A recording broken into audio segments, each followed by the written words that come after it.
Okay, hello everyone, welcome to commerce net achievers. My name is Talveer Singh और स्वागत है सभी का आज के सेशन में। एक बार प्लीज़ मुझे बता दीजिए कि ऑडियो वीडियो है वो क्लियर चल गई है, तो हम अपने सेशन को फटाफट से शुरू करते हैं। जल्दी से आ जाइए सारे के सारे बच्चे।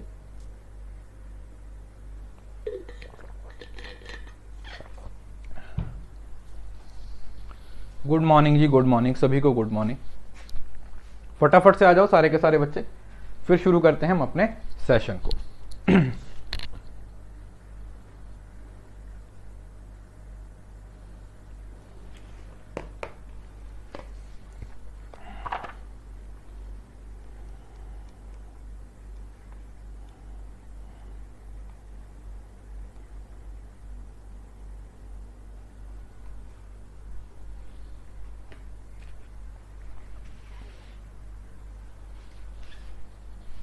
आ जाइए सारे बच्चे फटाफट से।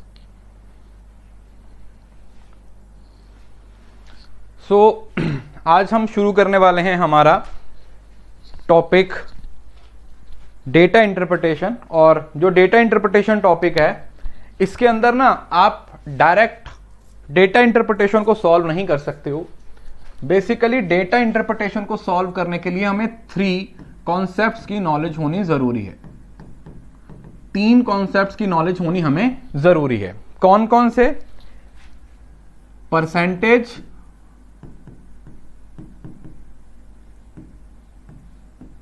Ratio and average. ठीक है जी, ये 3 कॉन्सेप्ट ऐसे हैं जिसकी नॉलेज आपको होना जरूरी है। प्लीज बातें बंद रखिए और जो पढ़ा रहा हूं उस पर फोकस कीजिए। 3 कॉन्सेप्ट्स हैं जिससे आप लोगों को फोकस करना है। 1 बाय 1 हम इसको पढ़ेंगे, 7, 8, 10 दिन तक इसको कवर करेंगे। उसके बाद डेटा इंटरप्रिटेशन पढ़ेंगे, क्योंकि आपको सवाल पेपर में मैथ का भी इससे कवर हो जाएगा। ठीक है, तो कहीं ना कहीं आपका मैथमेटिकल रीजनिंग का पोर्शन भी इससे कवर हो रहा है और आप लोगों का जो डेटा इंटरप्रिटेशन है वो तो सॉल्व होगा ही होगा। ठीक है जी, तो उसमें हमें सबसे पहले परसेंटेज को फोकस करना है, क्योंकि परसेंटेज सबसे ज्यादा इंपॉर्टेंट है। मतलब अगर इन तीनों को भी आपस में कंपेयर करूं, एवरेज, रेशो और परसेंटेज को भी, तो उसमें भी परसेंटेज सबसे ज्यादा इंपॉर्टेंट है। तो आज हम परसेंटेज को ही शुरू करने वाले हैं। 3 क्लासेस होंगी परसेंटेज की। हम मोर देन सफिशिएंट कॉन्सेप्ट्स हैं वो परसेंटेज के कवर करेंगे, जितने आप लोगों को एग्जाम के लिए जरूरी हैं। ठीक है, अब यहां पर कोई ऐसा तो है नहीं कि ये कोई मैथ का सेपरेट कोर्स है कि हम 10-10 घंटे, 12-12 घंटे परसेंटेज को पढ़ेंगे, ऐसा नहीं होगा। जितना आपको एग्जाम के पॉइंट ऑफ व्यू से जरूरी है, जितना आपको पता होना चाहिए, वो सारी चीजें यहां पर मैं आप लोगों को पढ़ाने वाला हूं। शुरू करते हैं हमारा topic, that is what we call percentage.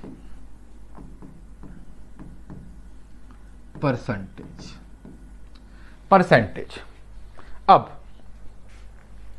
जब हम बात करते हैं परसेंट की, परसेंट का मतलब आउट ऑफ 100 है ना।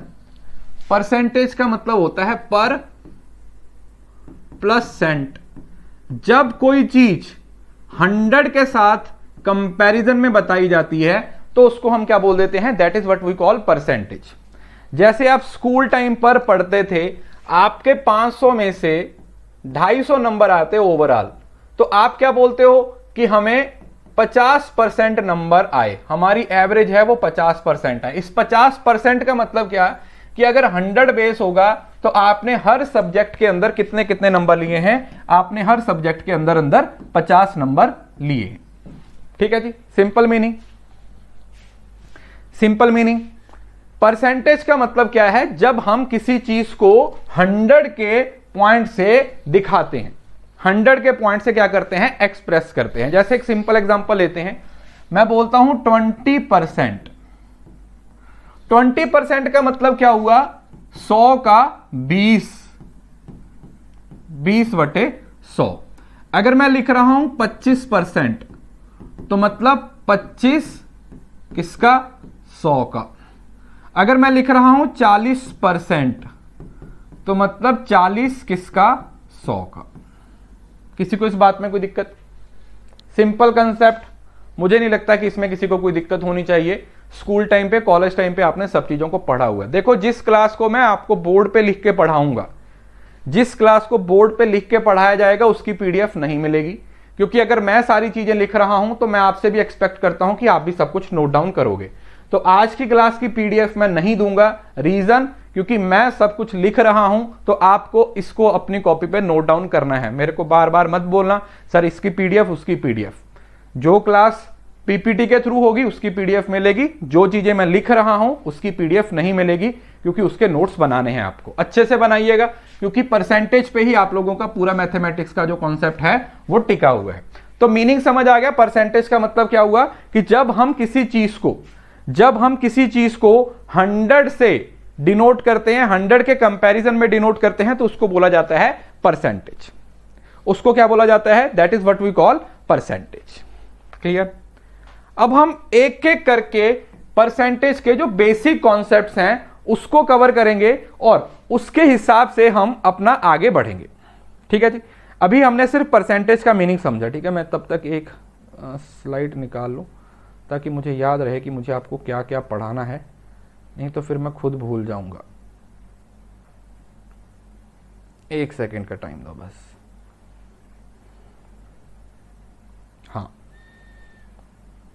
आइए, सबसे पहला एक कॉन्सेप्ट जो आप लोगों को समझना है वो क्या है? परसेंटेज और फ्रैक्शन का। किसका?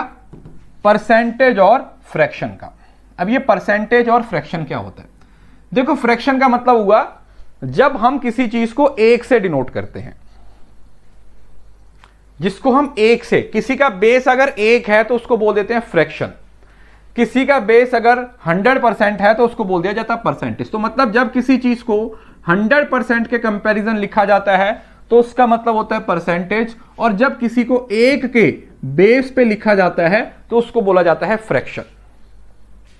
उसको बोला जाता है फ्रैक्शन। सिंपल बात। अब आपको एक बात समझ लेनी है कि जो परसेंटेज होती है वही फ्रैक्शन होती है, या जो फ्रैक्शन होता है वही परसेंटेज होता है। परसेंटेज की सबसे बड़ी खासियत क्या है कि आप अपने हिसाब से परसेंटेज के साथ काफी सारी चीजें कर सकते हो, जो मैं आपको आगे करके भी दिखाऊंगा। जो काफी सारी चीजें मैं आप लोगों को करके भी दिखाऊंगा। लेकिन यहां पर आप लोगों ने यह समझना है कि परसेंटेज के अंदर अगर कोई चीज 100% है तो फ्रैक्शन के अंदर वो चीज 1 है। तो इसका मतलब परसेंटेज और फ्रैक्शन आपस में बराबर है, तो 100% का मतलब फ्रैक्शन के 1 जैसा है।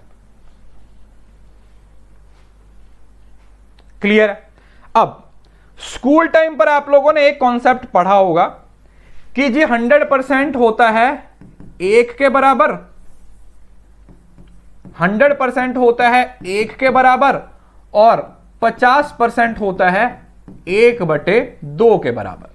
स्कूल टाइम पे आप लोगों को यह चीज पढ़ाई गई होगी, सबने पढ़ी है, लेकिन इसका जो लॉजिक है वो शायद आपको नहीं बताया होगा। आज मैं उसका लॉजिक आपको बताऊंगा ताकि आपको परसेंटेज और फ्रैक्शन के बीच जो संबंध है वो बेहतर तरीके से समझ में आ जाए।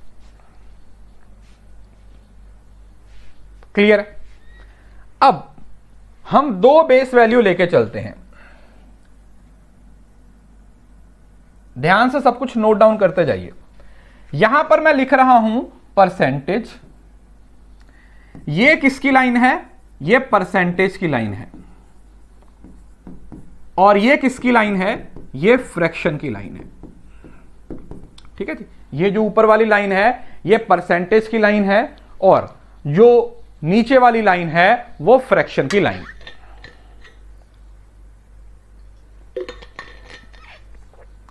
अब परसेंटेज का बेस क्या है?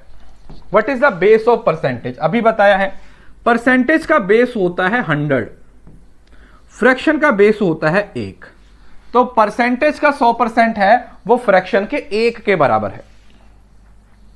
राइट? पहली बात। अब कोई भी नंबर, एक याद रखिए, कोई भी नंबर अपने आप का हमेशा 100% होता है। इस बात को याद रखिएगा, आगे बहुत काम आएगा। कोई भी नंबर अपने आप में क्या होता है? कंप्लीट होता है। कोई भी नंबर अपने आप का 100% है। जैसे मैं बोलता हूं 10, तो 10 का 100% है। कोई भी नंबर है, हम किसी भी नंबर की बात करते हैं, 1 2 20 50 100 150 500, कोई भी नंबर है वो अपने आप में हमेशा क्या होता है, 100% होता है। इस बात को आपने समझना है।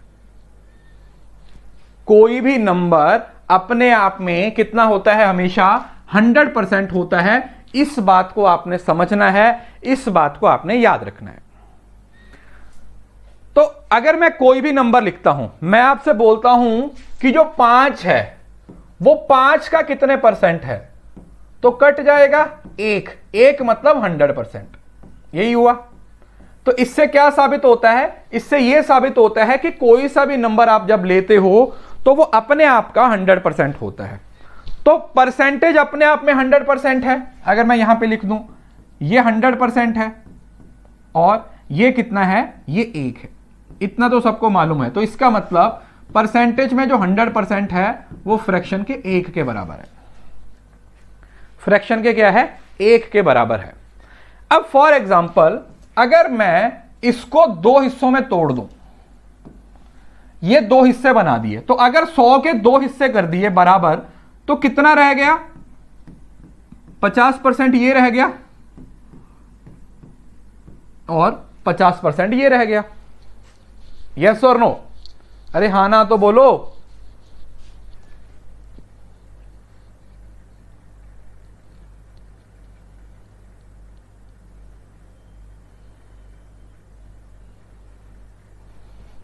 यस और नो? हां जी। तो अगर मैं 100 के 2 बराबर टुकड़े कर दिए, मैंने बोला कि 100 को 2 हिस्सों में तोड़ दो, 100 के 2 टुकड़े कर दिए, तो मतलब एक हिस्सा 50% हो गया और दूसरा हिस्सा भी 50% हो गया। तो अगर मैंने 100 के 2 टुकड़े किए तो सेम मैंने नीचे के भी 1 के 2 टुकड़े कर दिए। अब 1 को 2 हिस्सों में डिवाइड करूंगा तो आधा हो जाएगा, तो कितना हो जाएगा, 1/2 हो जाएगा। ये भी कितना हो जाएगा, 1/2 हो जाएगा। यस और नो? अब लॉजिक समझ में आया कि 50% को 1/2 क्यों बोला जाता है, या 1/2 को 50% क्यों बोला जाता है। प्रैक्टिकली और टेक्निकली आप देखोगे तो परसेंटेज को आप फ्रैक्शन में यूज कर सकते हो, फ्रैक्शन को आप परसेंटेज में यूज कर सकते हो। कभी इसमें कोई भी दिक्कत परेशानी नहीं होती है। इस बात को याद रखिएगा।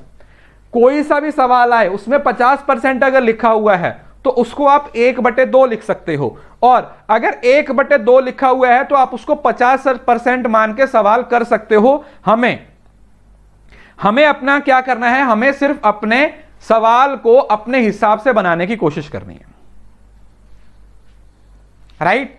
तो आप लोगों को याद रखना है कि अगर कोई चीज परसेंटेज में दी हुई है तो आप उसको फ्रैक्शन में कन्वर्ट कर सकते हो, अगर कोई चीज फ्रैक्शन में दी हुई है तो आप उसको परसेंटेज में कन्वर्ट कर सकते हो। कोई भी दिक्कत नहीं आती है, किसी तरीके की कोई परेशानी नहीं आती। बोलो यस सर, समझ आ गया? हां जी सर। चलो अब आता है कि सर अगर सवाल में परसेंटेज दिया हो, फ्रैक्शन बनाना हो, अगर परसेंटेज दिया हुआ है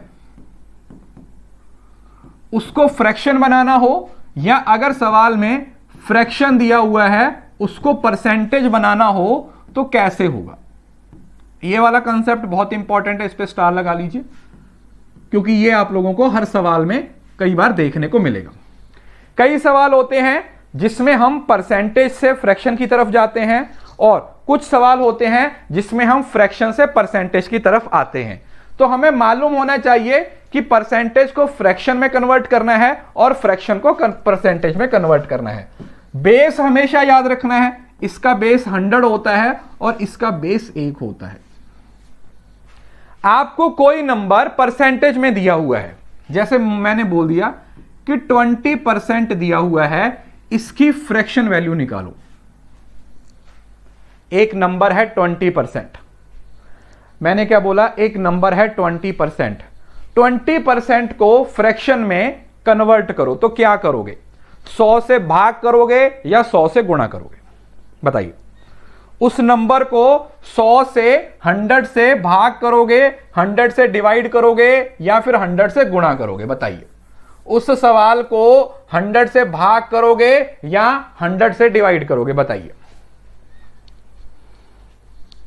गुणा करके आएगा या भाग करके आएगा? बताओ, गुणा करके आएगा या भाग करके आएगा? बोलो सर डिवाइड करके आएगा। बेसिकली इसको मैं यहां पर 20/100 कर दूंगा और जब इसको कैंसिल करूंगा तो ये 1/5 आ जाएगा। इसका मतलब अगर मुझे परसेंटेज से फ्रैक्शन की तरफ जाना है तो मुझे क्या करना पड़ेगा? मुझे डिवाइड 100 करना पड़ेगा। यस और नो? सबको मालूम है, मुझे नहीं लगता इसमें कोई दिक्कत होगी। और दूसरा तरीका और भी है इसको याद रखने का। देखो 100 एक बड़ा नंबर है, 100 एक बड़ा नंबर है, बड़े नंबर से छोटे की तरफ जाना है। मैंने क्या बोला? 100 एक बड़ा नंबर है, बड़े नंबर से छोटे नंबर की तरफ अगर जाना है, एक बड़ा नंबर है उसको छोटा बनाना हो तो भाग किया जाता है, छोटे नंबर को बड़ा बनाना हो तो उसको गुणा किया जाता है। अब यही 1/5 है। मैं आपको बोलता हूं कि अब आपको सवाल दिया हुआ है कि आपके पास 1/5 है और आपको बोला है कि इसको परसेंटेज में कन्वर्ट करो।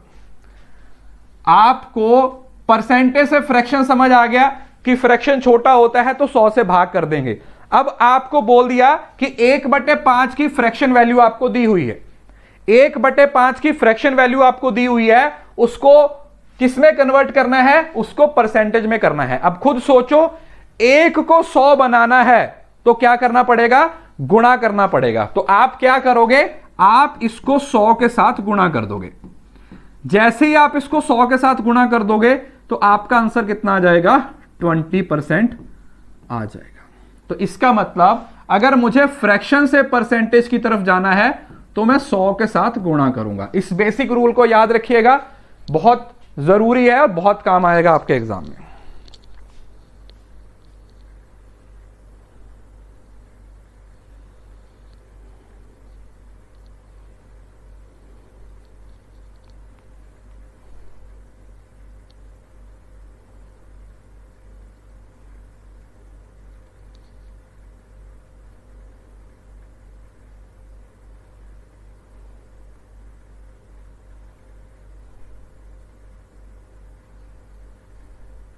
ओके जी। तो अब अगर आपको सवाल में कोई नंबर परसेंटेज में दिया हुआ है तो आप उसको फ्रैक्शन में भी बना सकते हो, और अगर कोई सवाल फ्रैक्शन में दिया हुआ है तो आप उसको परसेंटेज में भी बना सकते हो। तो मुझे नहीं लगता कि इसमें आप लोगों को कोई दिक्कत, कोई परेशानी होनी चाहिए। ठीक है, ये बहुत बेसिक सा सवाल है, बेसिक वैल्यू है जिसको आप यूज कर सकते हो। ठीक है जी।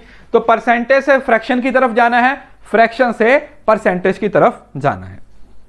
अच्छा, आगे बढ़ने से पहले एक होमवर्क है आप लोगों के लिए, जो कि अगले 7 दिन के अंदर, अगले 7 दिन के अंदर मतलब 18 जुलाई तक हो जाना चाहिए। हो जाना चाहिए मतलब हो जाना चाहिए।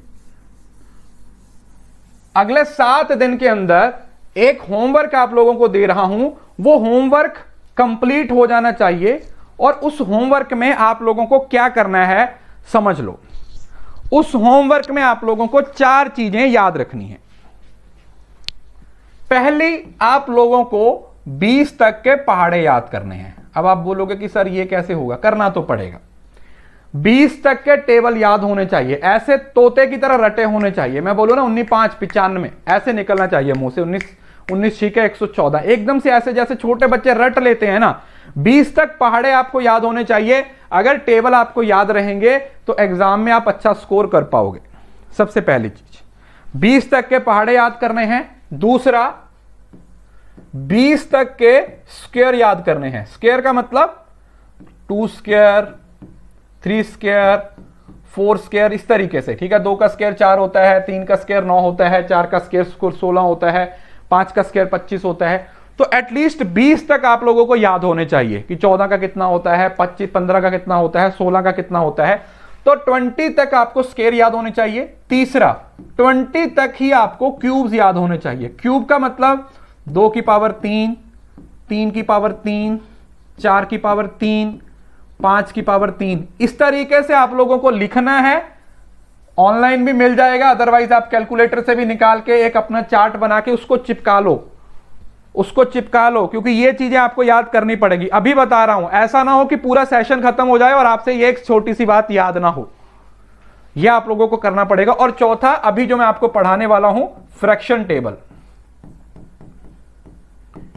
फ्रैक्शन का टेबल। अभी मैं आप लोगों को एक फ्रैक्शन का टेबल पढ़ाऊंगा, उस फ्रैक्शन के टेबल को भी आपको याद करना है। तो ये 4 चीजें हैं, आपको 8 दिन का टाइम दे रहा हूं। इन 4 चीजों को याद करने के लिए आपको 8 दिन का टाइम दे रहा हूं। अगर देखो, मैं आपसे कोई पहाड़े सुनूंगा नहीं, पहली बात। यहां पे मैं जो काम आपको बता रहा हूं ना करने के लिए, वो तुम्हारे फायदे के लिए कर रहा हूं। ऐसा नहीं है कि तुम नहीं करोगे तो मैं तुम्हें डांटूंगा, नहीं। तुमने पास होना है अपने लिए, फेल होना अपने लिए। मेरा काम जो है वो मैं करूंगा। अगर यह काम तुम्हें करना है तो मैंने तुम्हें बता दिया, अब इसको करो ना करो वो आपकी मर्जी है। लेकिन जो बच्चे करेंगे उनको फायदा होगा और जो नहीं करेंगे उनको नुकसान होगा। बहुत सिंपल सा रूल है, ठीक है जी। इस वजह से सबसे पहले तो इस चीज को आप लोगों ने समझना है। तो कुछ फ्रैक्शन वैल्यूज हैं। देखो, वैसे तो फ्रैक्शन वैल्यूज बहुत हैं, फ्रैक्शन वैल्यूज हैं। तो कुछ इंपॉर्टेंट फ्रैक्शन वैल्यूज हैं जो हमें याद कर लेनी है। ऐसा नहीं है कि हमें सिर्फ याद ही करनी है। किसी सवाल में कोई अलग सी फ्रैक्शन वैल्यू आ गई तो आप उसको सॉल्व भी कर सकते हो, अगली स्लाइड पर समझाऊंगा। लेकिन कुछ वैल्यूज ऐसी हैं जो आपको याद करनी है। जैसे मैं बोलता हूं 1, तो 1 का मतलब क्या होता है? 1 का मतलब होता है 100%। 1 का मतलब क्या होता है बेटा? 1 का मतलब होता है 100%। तो 1/2 का मतलब क्या होता है? 50%।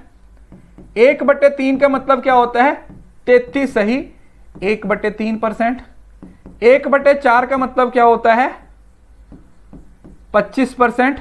1/5 का मतलब क्या होता है? 20%।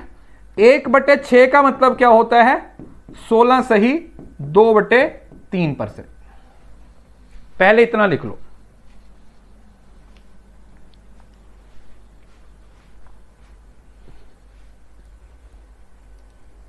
ठीक है जी।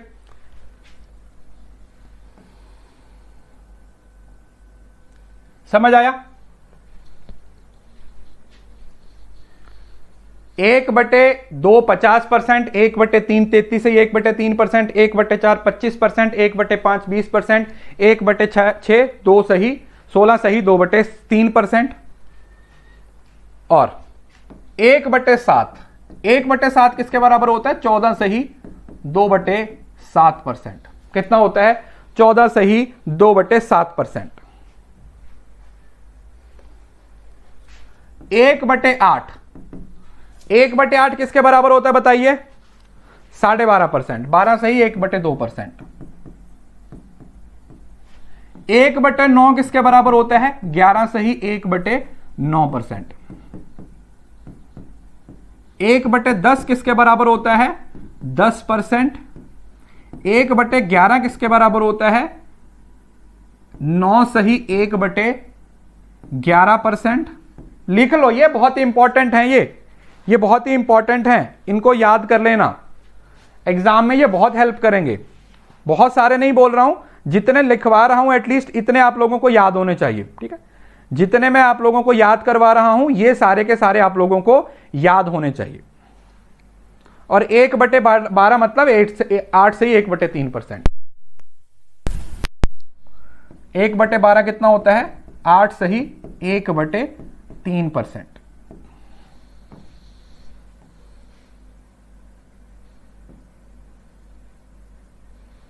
पहले इतना लिखो।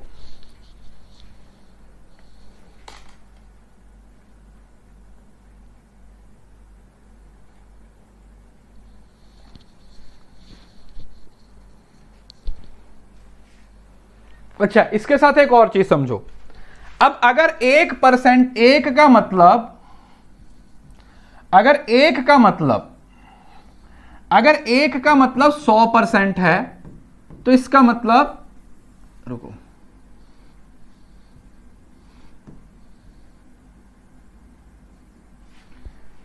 अगर 1 का मतलब 100% है तो 2 का मतलब 200% हुआ, है ना, बढ़ेगा भी तो। 3 का मतलब 300% भी हुआ, ठीक है। इस चीज को भी आप लोगों ने याद रखना है। इस चीज को ये कैलकुलेट करके भी दिखाऊंगा आपको थोड़ी देर में कैसे निकलती है। पहले सिर्फ लिख लो, ये तोते की तरह रट जाना चाहिए आपको, ठीक है। ये आपको अपने दिमाग में बिठा लेना है, इसको तोते की तरह रट लेना है।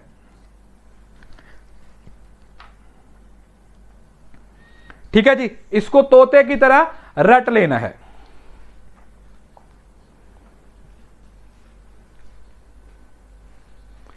अच्छा, तो ये हो गया। ओके, तो ये लिख लिया आपने। कुछ और वैल्यूज हैं वो मैं आपको बताता हूं। जैसे अगर आप देखो यहां पर एक नंबर है 1/5, ये बड़ा इंपॉर्टेंट है। देखो 1/5 किसके बराबर हुआ? 20% के बराबर हुआ। तो अगर मैं इसको डबल कर दूं, 2/5 कर दूं, तो इधर भी डबल हो जाएगा, ये भी डबल हो जाएगा, 40% हो जाएगा। अगर इसको 3 गुना कर दूं, 3/5 कर दूं, तो ये कितना हो जाएगा?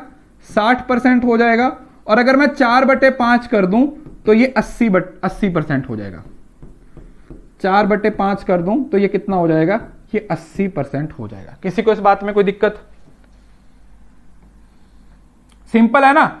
क्योंकि देखो मैथ का रूल क्या है? मैथ का सिंपल सा रूल है कि लेफ्ट हैंड साइड हमेशा राइट हैंड साइड के बराबर होती है। तो अगर मैंने लेफ्ट हैंड साइड को डबल किया है, समझ रहे हो ना? जैसे ये देखो, ये ऐसे किया है, 1/5 था तो ये 20% था। मैंने इसको डबल कर दिया, मैंने इसको 2 के साथ गुणा कर दिया, तो ये कितना हो जाएगा? ये 2/5। लेकिन इस साइड पे 2 से गुणा किया है तो ये भी अपने आप 2 से गुणा हो जाएगा, तो ये भी कितना हो जाएगा? 40% हो जाएगा। किसी को इस बात में कोई दिक्कत? किसी को इस बात में कोई प्रॉब्लम? बोला नहीं सर। तो इसका मतलब आप दोनों साइड पे गुणा करके क्या कर लिया? वैल्यूज को बढ़ा लिया। दोनों साइड पे गुणा करके क्या कर लिया? वैल्यूज को बढ़ा लिया। अच्छा, इसके साथ एक और वैल्यू लिख लो। वैसे एग्जाम के लिए इतनी इंपॉर्टेंट तो नहीं है, लेकिन लिख लो 1/15 और 1/20। जो 1/15 होता है वो 6 सही 2/3 के बराबर होता है। 6 सही 2/3% होता है। और जो 1/20 होता है, अब देखो 20 है, 100 को 20 से भाग करोगे तो कितने हिस्से होंगे? 5 हिस्से होंगे। तो ये 5% के बराबर होता है। पहले सिर्फ लिखते जाओ, बाद में समझाता हूं कि आप लोगों को क्या करना है, किस तरीके से इसको याद रखना है, और अगर याद नहीं होता है तो हमें क्या करना है। एक और वैल्यू बहुत इंपॉर्टेंट होती है 3/4, जिसको आप 75% बोलते हो। एक वैल्यू होती है 3/4, जिसको हम 75% भी बोल देते हैं। 3/4 कितनी होती है? 75% होती है।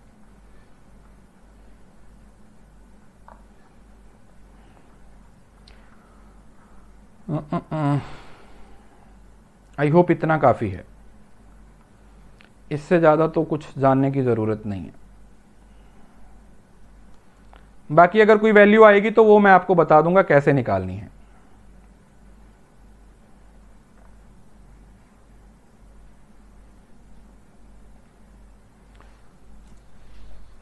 ठीक है जी। अब आओ कि ये एक्चुअली में वैल्यूज निकलती कैसे हैं। बहुत ध्यान से समझना, ध्यान से समझना। अगले पेज पे आता हूं। इसमें से कोई भी वैल्यू ले लेते हैं, जैसे 1/4 है। अब आपको पता है 1/4 है, ये फ्रैक्शन में है।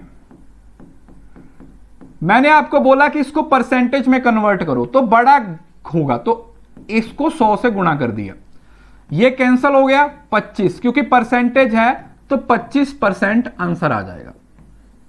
फ्रैक्शन से परसेंटेज में कन्वर्ट कर दिया। अब अगर कोई सवाल आपको आ गया और आपको एक परसेंटेज दे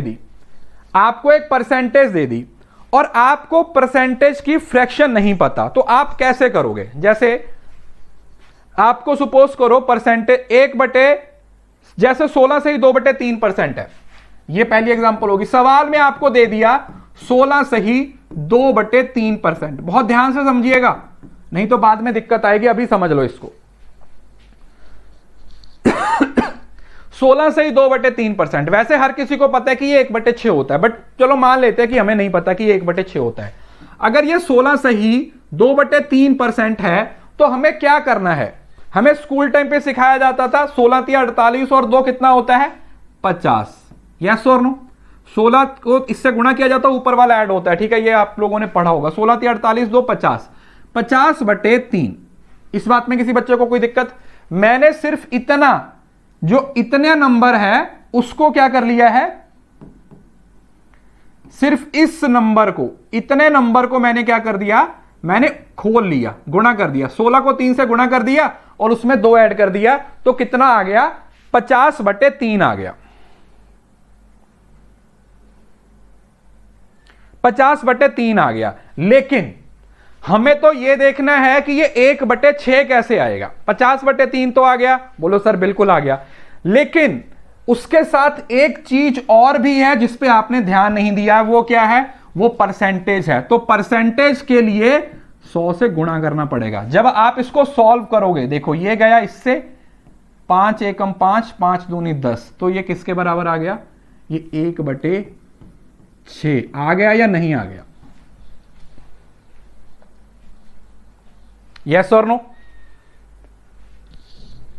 एक और एग्जांपल ले लेते हैं। जैसे यहां पर 14 सही 2/7% है। सवाल में आ गया 14 सही 2/7% है। भैया फ्रैक्शन वैल्यू दी हुई है, सॉरी परसेंटेज वैल्यू दी हुई है, फ्रैक्शन निकालना है।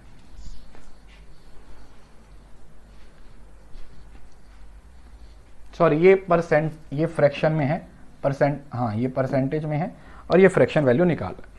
ठीक है, तो हमें क्या करना है? हमें क्या करना है? सिर्फ इसको खोल लेना है। देखो 14 सही 14 7 98 और 200, 100 डिवाइडेड बाय 7। यहां तक तो सही था, लेकिन उसके साथ साथ जो परसेंटेज है उसको साथ में गुणा कर देंगे। ये दोनों आपस में कैंसिल हो गए, तो आंसर कितना आ जाएगा? 1/7 आ जाएगा। आंसर कितना आ जाएगा? 1/7 आ जाएगा। न्यूमिनेटर पर, अरे परसेंटेज ऊपर जाता है या नीचे जाता है? डिनोमिनेटर के साथ गुणा होती है परसेंटेज की। जो परसेंटेज की गुणा होती है वो हमेशा डिनोमिनेटर नीचे गुणा होती है, नीचे ही, मतलब नीचे भाग होता है वो। ऐसे तभी तो परसेंटेज ऊपर थोड़ी जाएगा, परसेंटेज हमेशा नीचे आता है। परसेंटेज हमेशा नीचे आता है। अब अगर इसको 1/6 दे दिया, इसको भी इधर भी समझ लेते हैं। अगर सवाल 1/6 दे दिया और फ्रैक्शन निकालने को बोला, तो क्या करोगे? 1/6 गुणा 100। देखो ध्यान से समझ लो, ये आ गया 100/6। 100/6 तो स्कूल टाइम पे सिखाते थे ऐसे करके भाग करोगे। देखो 100 को 6 से भाग करो, 100 को 6 से भाग करोगे। क्या करोगे? 100 को 6 से भाग करोगे। चाहे तो इसको कैंसिल कर लो, 50 को 3 से कर दो, कैंसिल कर लो, 50/3 आ गया। अब देखो स्कूल टाइम पे सिखाते थे 50 अंदर जाएगा, 3 यहां पे आएगा, 3 एकम 3 20, 3 छीके 18, 2, तो मतलब 3 2 16 सही 2/3 आ गया या नहीं आया? 16 जिसके साथ गुणा करेगी, जो बैलेंस बचा ऊपर चला गया, ये नीचे आ गया। अब ये स्कूल टाइम पे सिखाते थे, बस मैंने आपको सिर्फ रिकॉल करने के लिए बता दिया कि जरूरी नहीं है कि सारी चीजों को रट्टा ही मारना है। अगर आप लोगों को सवाल में कोई फ्रैक्शन दिया हुआ है, कोई परसेंटेज दिया हुआ है, तो आप उसको निकाल भी सकते हो। जैसे सवाल में आपको दे दिया 30%, अब कोई 30% के फ्रैक्शन आपको नहीं पता, तो क्या करोगे? सीधा 30/100 करोगे और सॉल्व करोगे तो आंसर कितना आ जाएगा? 3/10 आ जाएगा। बस इतना ही तो है। 30% का मतलब 30/100, 1/3।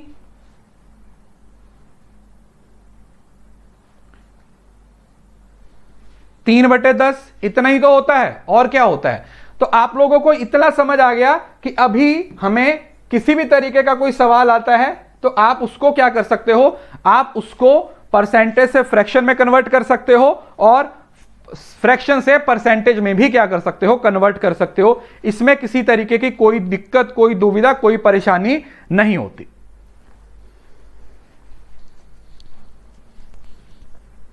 बताइए, क्लियर है जी? बताइए, इस बात में किसी बच्चे को कोई दिक्कत?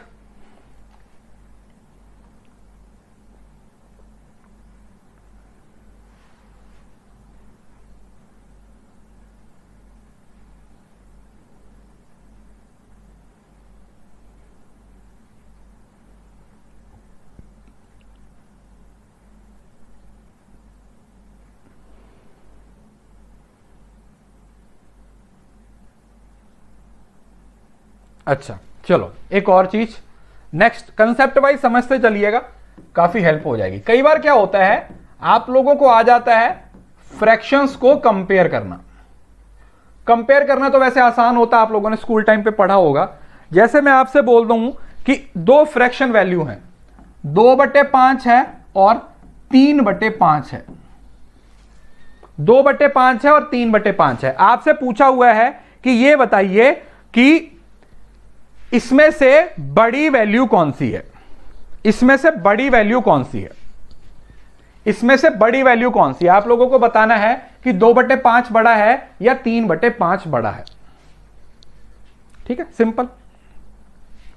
आप लोगों को क्वेश्चन आता है, इस बार भी यूजीसी नेट में पेपर दिया गया था जिसके अंदर 4 फ्रैक्शन दी हुई थी और आपसे पूछा गया था कि ये बताओ कौन सी फ्रैक्शन बड़ी है और कौन सी फ्रैक्शन छोटी है। देखो, एक सिंपल सा रूल समझो। अगर आप यहां पर ध्यान से देखते हो, अगर आप ध्यान से देखते हो तो इसका डिनोमिनेटर भी 5 है और इसका डिनोमिनेटर भी 5 है। याद रखिए, जब डिनोमिनेटर सेम होता है, रूल याद रखना, जब डिनोमिनेटर सेम होता है और तब आपसे पूछा जाता है कि वैल्यू कौन सी बड़ी है या कौन सी छोटी है, तो आप लोगों ने सिंपल क्या करना है, आप लोगों ने डिनोमिनेटर को हटा देना है और फिर जो वैल्यू बड़ी होगी उसका मान बड़ा आएगा, जो वैल्यू छोटी होगी उसका मान छोटा आएगा। दोबारा सुनो, मैंने क्या बोला, मैंने आपको बोला कि दो फ्रैक्शन वैल्यू दी हुई हैं, एक 2/5 दिया हुआ और एक 3/5 दिया हुआ है। आपसे पूछा जा रहा है कि कौन सा नंबर बड़ा है, मतलब कौन सी वैल्यू बड़ी है। तो हमने ये देखा कि यार डिनोमिनेटर, अगर दोनों में डिनोमिनेटर सेम हो तो आप क्या करोगे, डिनोमिनेटर को डिलीट कर दोगे और जो नंबर बड़ा होगा उसकी वैल्यू बड़ी आएगी और जो छोटा होगा उसकी छोटी आएगी। अदरवाइज आपको पता है कि ये 40% था, 2/5 40% होता है और ये 60% होता है, तो सीधी सी बात है कि 60% 40% से बड़ा होगा। यस और नो? जो 60% है वो 40% से बड़ा है, ये तो नॉर्मल बात है। यस और नो? अब जो बच्चे बोले कि 2/5 बड़ा है, वो किस तरीके से बोल रहे हैं मुझे नहीं पता, वो तो मुझे नहीं पता, लेकिन गलत बोल रहे हैं। आप इसको ऐसा समझो, कोई वैल्यू दी हुई है 20/100 और कोई वैल्यू दी हुई है 40/100। अब जहां पर 100 है तो आप 100 को कैंसिल कर दोगे ना, तो जो नंबर बड़ा है वो अपने आप में क्या हो जाएगा, बड़ा हो जाएगा। जो नंबर बड़ा है वो अपने आप में क्या हो जाएगा, बड़ा हो जाएगा। तो ये पहला रूल है, आप लोगों ने इस तरीके से समझना है। ये होता है एक पहला तरीका। एक और तरीका इसका होता है जिसके अंदर आप नंबर्स को क्रॉस मल्टीप्लाई करते हो। क्या करते हो, आप नंबर्स को क्रॉस मल्टीप्लाई करते हो। कैसे, जैसे ये देखो 2/5 था और ये 3/5 है, तो आप क्या करोगे, क्रॉस मल्टीप्लाई करोगे। 2 को 5 से गुणा किया 10 आया, 3 को 5 से गुणा किया तो 15 आया, तो यहां पर भी 15 ही बड़ा आ रहा है। तो इसका मतलब 3/5 है वो 2/5 से बड़ा होगा। तो इस तरीके से आप फ्रैक्शंस को कंपेयर कर सकते हो, इस तरीके से आप फ्रैक्शन को कंपेयर कर सकते हो। अब इस क्रॉस मल्टीप्लाई का फायदा तब है अगर हमारे पास डिनोमिनेटर अलग अलग हो। जैसे आपको दिया हुआ है 2/3 और 4/5। ठीक है, अगला सवाल देखो, आपको दिया हुआ है 2/3 और 4/5। अब यहां पर डिनोमिनेटर अलग अलग है, यस और नो? यहां पर जो डिनोमिनेटर है वो अलग अलग है। क्यों? क्योंकि इसमें डिनोमिनेटर 3 है और इसमें डिनोमिनेटर 5 है। तो क्या करेंगे, क्रॉस मल्टीप्लाई कर दो। इस 2 को 5 से गुणा कर दिया 10 आया, इस 4 को 3 से गुणा कर दिया 12 आया। तो इसका मतलब ये जो 4/5 है वो क्या होगा, वो बड़ा होगा, क्योंकि आपको पता है 4/5 किसके बराबर होता है, 80% होता है, और जो 2/3 होता है वो 66 से ही 16% होता है। तो ऑब्वियसली बात है कि जो 80% है, 80% है, वो बड़ा होगा। तो इस बेसिक से रूल से आप क्या कर सकते हो, आप चीजों को समझ सकते हो, आप चीजों को याद रख सकते हो कि अगर सवाल में आपको फ्रैक्शन पूछ लिया जाए तो आप इस रूल को भी अप्लाई करके आंसर निकाल सकते हो। समझ आया? अब ये वो वाला सीन था अगर डिनोमिनेटर हमारा क्या होता है, अगर हमारा डिनोमिनेटर सेम टू सेम हुआ। अगर दोनों में डिनोमिनेटर सेम हुआ तो डिनोमिनेटर को डिलीट कर दो, डिलीट कर दो। लेकिन अब इसके ऑपोजिट चलते हैं। What if numerator is same. अब अगर ऊपर वाला नंबर सेम है और नीचे वाला बदल रहा है, जैसे 1/2 ऊपर वाला सेम होगा, अब ठीक है, 1/2 और 1/3 हो गया, 1/2 और 1/3 हो गया।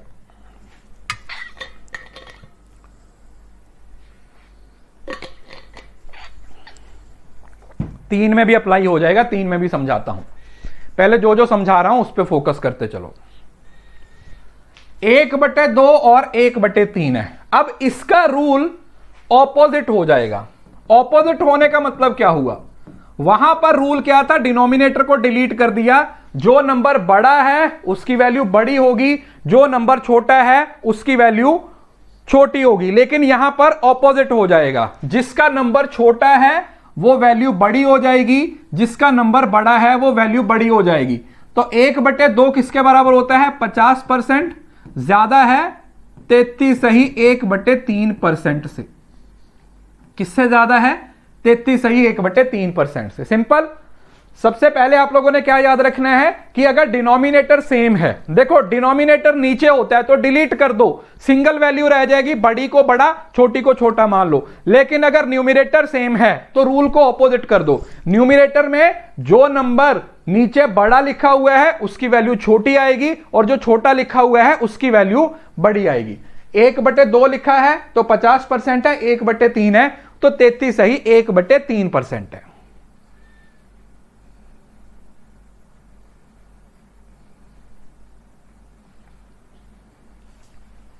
रूल याद होगा? समझ आ गया?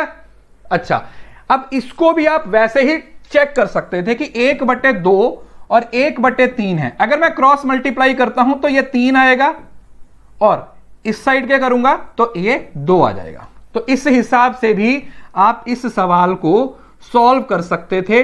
इसमें आपको कोई दिक्कत, कोई परेशानी नहीं होनी चाहिए थी।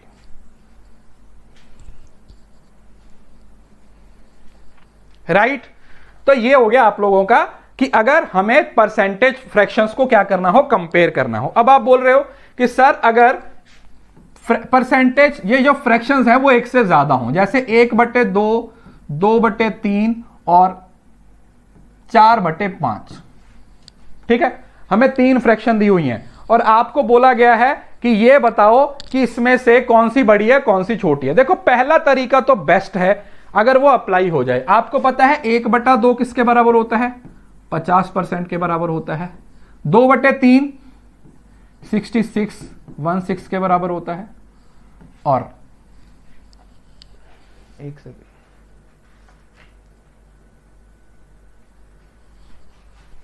4/5 किसके बराबर होता है? 80% के बराबर होता है। 1/3 आएगा ना, 66 से 1/3%।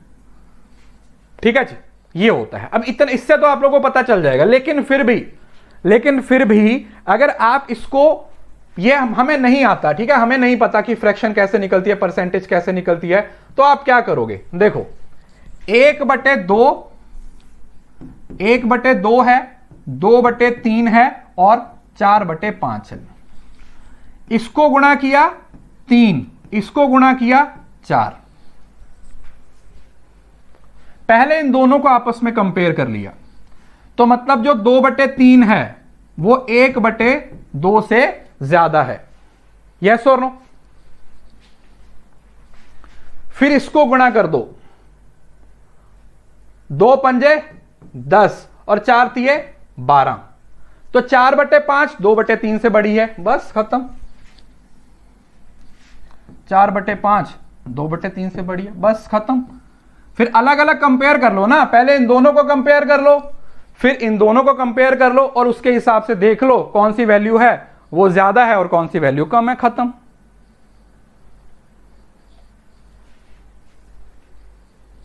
यस और नो? अब इसमें देखा जाए सब कुछ अलग है, ना तो डिनोमिनेटर आपस में मैच हो रहे हैं, ना ही न्यूमिनेटर आपस में मैच हो रहे हैं। यहां तो डिनोमिनेटर भी अलग है और न्यूमरेटर भी अलग है। तो जब डिनोमिनेटर और न्यूमरेटर दोनों अलग अलग होंगे तो वहां पर सबसे बेस्ट तरीका क्या है, क्रॉस मल्टीप्लाई कर लो,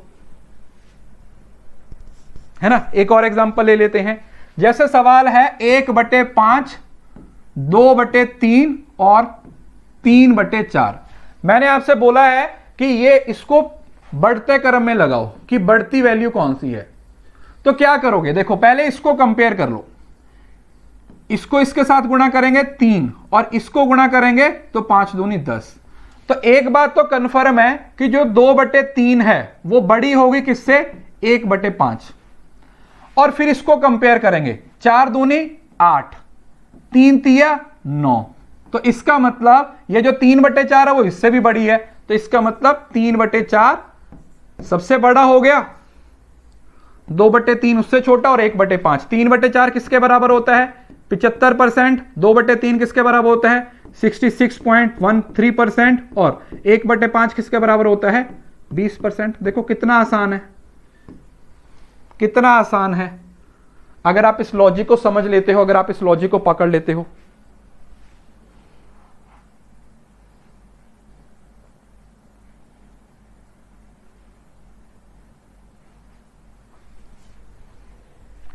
किसी को इस बात में कोई दिक्कत?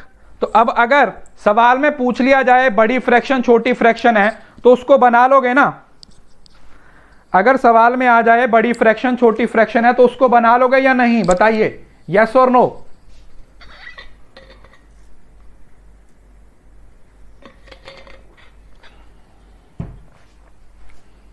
क्लियर है जी,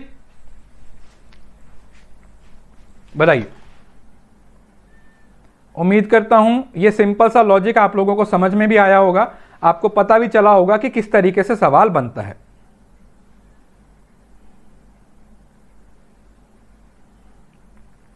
अच्छा, अब आते हैं एक और, इसके बाद इसी से रिलेटेड कॉन्सेप्ट, जो नेक्स्ट कॉन्सेप्ट है फ्रैक्शन से, जो मैंने अभी थोड़ी देर पहले आपको समझाया भी था, फिर से समझाना चाहता हूं। देखो स्टक नहीं है, तुम अपना चेक करो, मेरी तरफ से सब सही चल रहा है। मैंने आपको 1 से लेके 12 तक, 1/12, 2/12, 3/12, सॉरी 1/1, 1/2, 1/3, 1/4, 1/5 ये सब सिखा दिया। अब ये क्यों सिखाया है उसका रीजन समझो। देखो सवाल में कई बार ना अलग अलग तरीके से फ्रैक्शन दी हुई होती है। जैसे आपको पता है कि 1/2 का मतलब 50% होता है। किसी को इस बात में कोई दिक्कत? बोलो सर 1/2 का मतलब 50% होता है। मैंने कहा बिल्कुल सर, हमें मालूम है। लेकिन अगर सवाल में आ जाए, 1/2 को रहने दो, कोई और नंबर लेते, 1/4 ले लेते हैं। 1/4 है वो 25% है। सर 1/4 25% है, हर किसी को पता है। अगर 1/4 25% के बराबर है और सवाल आपको आ जाए कि 2/4 की वैल्यू निकालो, ध्यान से समझना, आपने ध्यान किस चीज पे देना है, नीचे ध्यान देना है 4 पे, क्योंकि आप लोगों को थोड़ा मिक्स्ड फ्रैक्शन टाइप या फिर एक्सेसिव में जो क्वेश्चन आते हैं उस पे फोकस करते हैं। अब आपको पता है कि 1/4 का मतलब 25% है। अब ये असल में 2/4 है क्या, ये 1/4 का ही तो डबल है। मतलब मैं 1/4 को अगर 2 से गुणा करूंगा तो मेरे पास 2/4 आएगा, यस और नो। तो सवाल में उसने बोल दिया कि 2/4 की वैल्यू बताओ कितनी होगी। वैसे तो आप इसको कैंसिल करोगे तो 1/50 आ जाएगा, लेकिन स्टिल आप इसको समझो इस तरीके से कि यह 2/4 असल में क्या है, ये 1/4 का दुगुना है। ये 1/4 का दुगुना है। तो अगर ये 1/4 का दुगुना है तो ये 25 का भी दुगना होगा, क्योंकि अगर इस साइड पे 2 से गुणा हुई है तो इस साइड पे भी 2 से गुणा होगी। तो ये अपने आप कितना हो जाएगा, ये 50% हो जाएगा। अपने आप कितना हो जाएगा, 50% हो जाएगा। एक और एग्जांपल लेते हैं।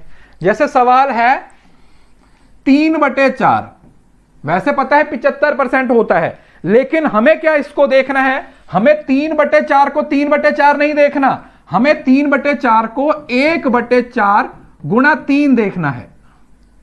तो 1/4 किसके बराबर होता है? 25% के बराबर होता है। और इसको 3 से गुणा करेंगे तो ये अपने आप कितना आ जाएगा?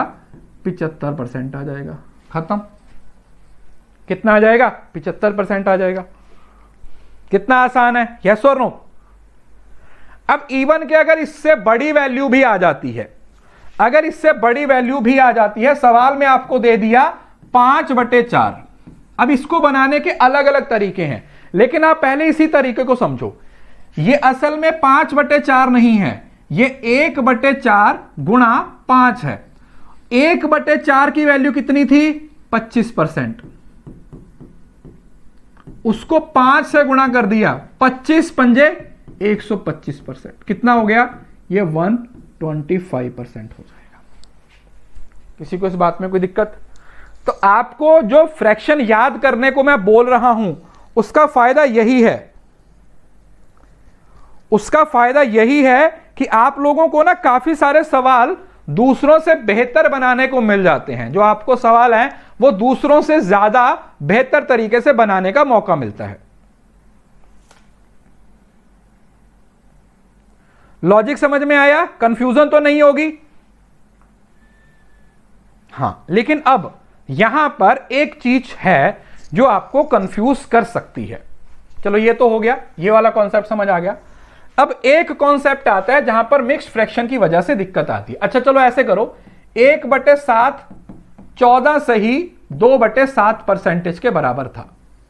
यह हर किसी को याद है? 14 सही 2/7% के बराबर था। यस और नो?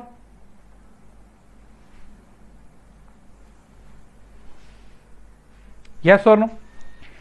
आपको याद है कि 1/7 14 सही 2/7 के बराबर था। अब जो मिक्स्ड फ्रैक्शन होती है उसके अंदर क्या होता है समझना। ये 14 जब भी कोई नंबर इस शेप में आता है तो असल में ये होता क्या है, इसके बीच में प्लस का साइन होता है, ऐसे होता है। अगर आप इसको ऐसे भी लिखोगे तो ये दोनों बराबर हैं। इसको लिखा हुआ है आपने 14 सही 2/7%। क्या लिखा हुआ है? 14 सही 2/7% लिखा हुआ है। तो आप इसको 14 प्लस 2/7 भी लिख सकते हो, कोई दिक्कत नहीं है, कोई परेशानी नहीं है। यह सब 5वीं 6वीं में समझाया जाता है। मैं आपको जस्ट रिकॉल करवा रहा हूं, मैं आप लोगों को दोबारा वो चीजें समझाने की कोशिश कर रहा हूं कि उस टाइम पे आपने नहीं समझा था तो अब समझ लीजिए। ठीक है? अगर उस टाइम पे आपने इस चीज को नहीं समझा था तो आप इसको अब समझ सकते हो, ताकि आगे चल के आपको कोई दिक्कत कोई परेशानी ना हो, क्योंकि बहुत सारे सवाल हैं वो इस लॉजिक से बनेंगे। अब देखो, 14 सही 2/7 को मैं 14 प्लस 2/7 लिख सकता हूं? बोले यस सर लिख सकता हूं। अब सवाल में आपको फ्रैक्शन वैल्यू पूछ ली उसने, किसकी? वो बोलता है कि 4/7 की फ्रैक्शन वैल्यू निकालो। किसकी? 4/7 की फ्रैक्शन वैल्यू निकालो। अबे ये तो दिक्कत हो जाएगी, क्योंकि अगर आप 4/7 की फ्रैक्शन वैल्यू निकालने लगोगे तो एक तो तरीका यह है, देखो ये 2/7 होता है ना, ये असल में 28 के बराबर होता है। इसको आप ऐसे भी याद रख सकते हो, 14 सही 2/7 को आप ऐसे भी लिख सकते हो 14.28%। 2/7 किसके बराबर होता है? देखो 1/7 14 के बराबर होता है, तो 2/7 28 के बराबर हो जाएगा। Simple simple. बोला यस सर, समझ आया ना? ये 2/7 है तो 1/7 किसके बराबर था? 14 के। ये 2/7 है तो किसके बराबर हो जाएगा? 28 के बराबर हो जाएगा। तो ये 14/28 है। देखो पहला तरीका तो क्या है? पहला तरीका है कि आप 1/7 की वैल्यू को ऐसे लिखो 14.28%, और फिर ये 4/7 हो रहा है तो इसको 4 से गुणा किया है तो इसको भी 4 से गुणा कर दो। पहला तरीका तो ये है कि इसको 4 से गुणा करोगे, फिर इसको 4 से गुणा करोगे और दोनों को ऐड कर लोगे, आपका आंसर आ जाएगा। सिंपल, पहला तरीका तो ये है। लेकिन अगर आपको लगता है कि सर ये मैं 28 भूल जाऊंगा, कोई दूसरा तरीका है? बिल्कुल दूसरा तरीका है, जो अभी मैं आप लोगों को समझाने लगा हूं। दूसरा तरीका क्या है? 1/7 14 सही 2/7 के बराबर था, मतलब ये किसके बराबर है? ये 14 प्लस 2/7 के बराबर है। यस है ना? सही बोला? बोला सर बिल्कुल सही बोला। अब हमें क्या करना है, हमें इसको 4 से गुणा कर देना है, क्योंकि हमें 4/7 की वैल्यू पूछी हुई है। तो इसको भी सबको 4 के साथ गुणा कर दिया जाएगा। स्कूल में सिखाई होगी गुणा करनी।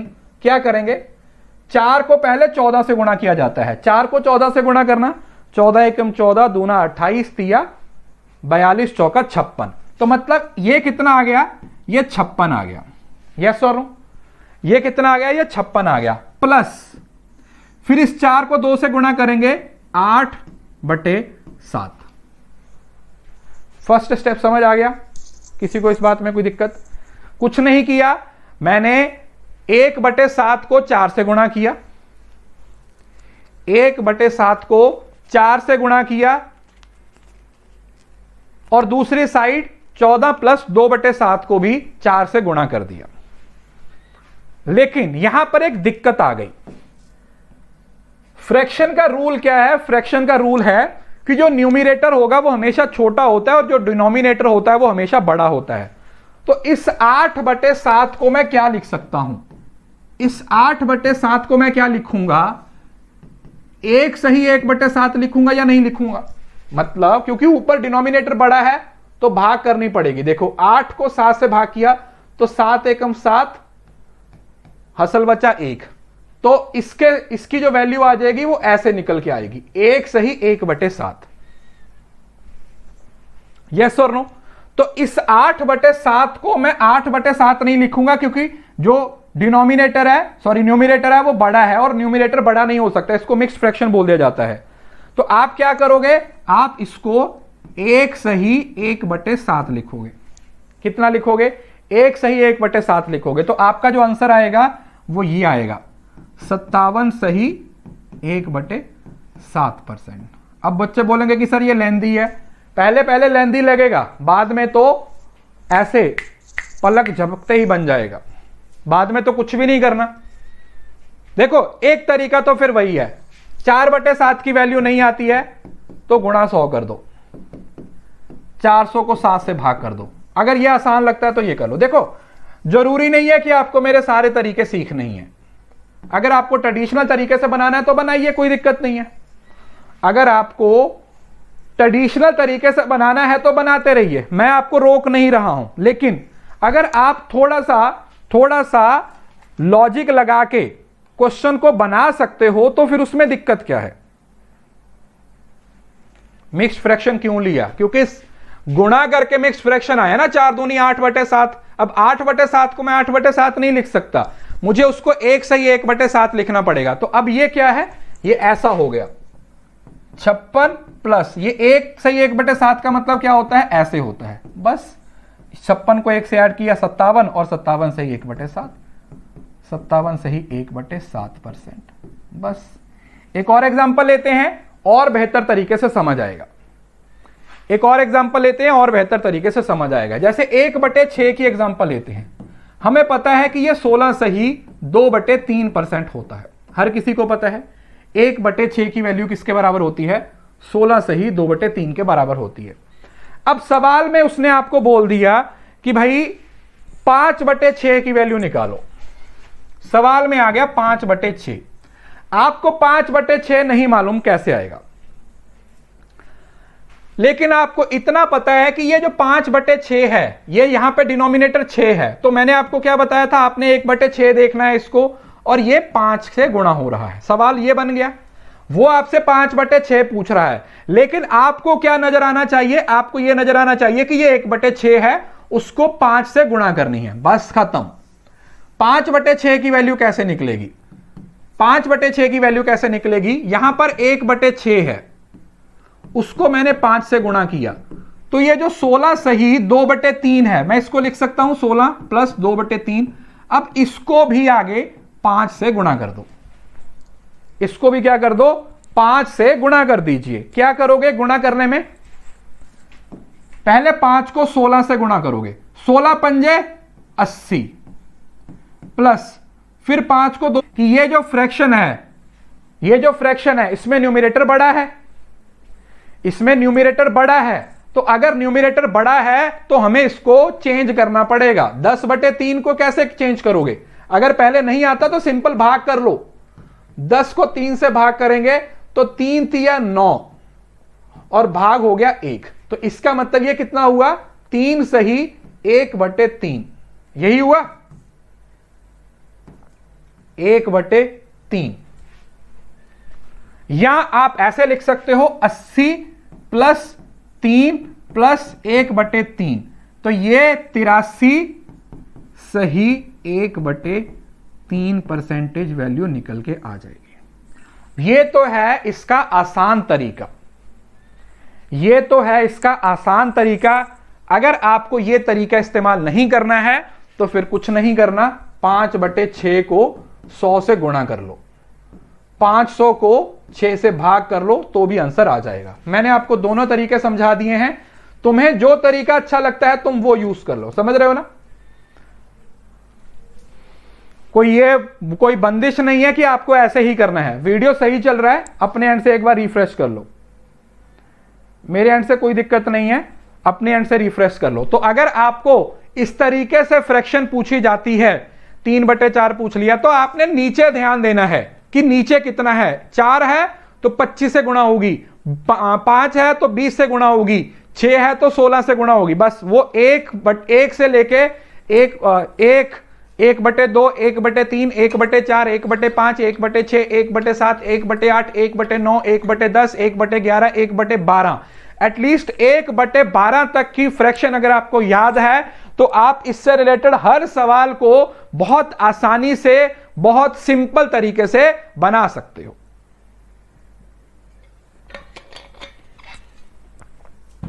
समझ आया? तो अब देखो तरीका सिंपल है, कुछ नहीं कर रहे हैं, बस इस बात को आप लोगों ने थोड़ा सा समझ लेना है। धीरे धीरे ही मैथ है वो उस पर कमांड होती है। अब ऐसा नहीं है कि आप एक ही दिन में कोई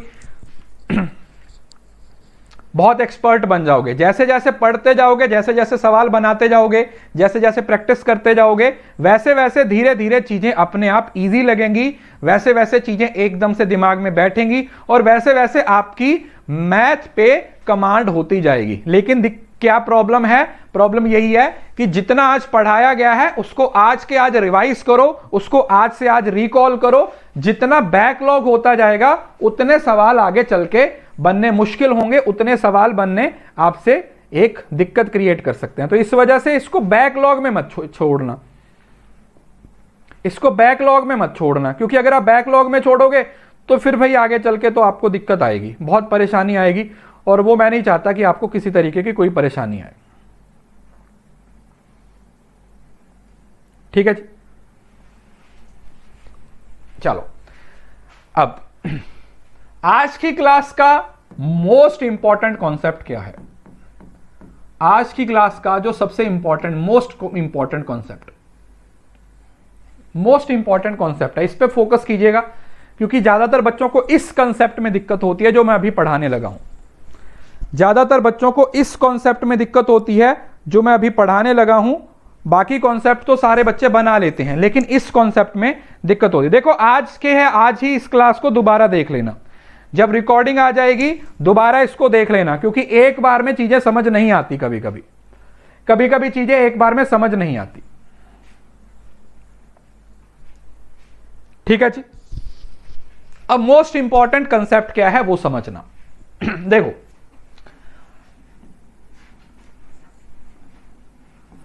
कोई भी, देखो मैंने आपको क्या बोला कि कोई भी नंबर अपने आप का 100% होता है। यह बात आप लोगों को थोड़ी देर पहले बताई थी। कोई भी नंबर है वो अपने आप का 100% होता है। कोई भी नंबर है वो अपने आप का 100% होता है। एक ये बात याद रखनी है। दूसरा आपने एक और बात याद रखनी है कि जो भी डिनोमिनेटर होता है, नीचे वाला नंबर, उसको भी हम हमेशा 100% मानते हैं। लिख लो अपनी कॉपी पे ये बात, क्योंकि ये अभी मैं आपको समझाने लगा हूं।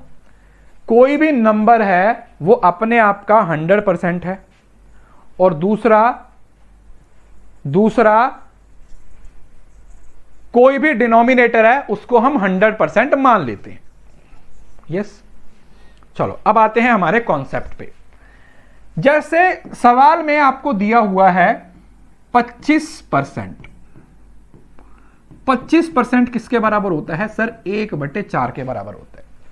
फोकस के साथ सुनिएगा, कमेंट में बकवास बंद करके इस कॉन्सेप्ट पे फोकस कीजिएगा, क्योंकि परसेंटेज के 50% सवाल इस पर्टिकुलर कॉन्सेप्ट से आते हैं।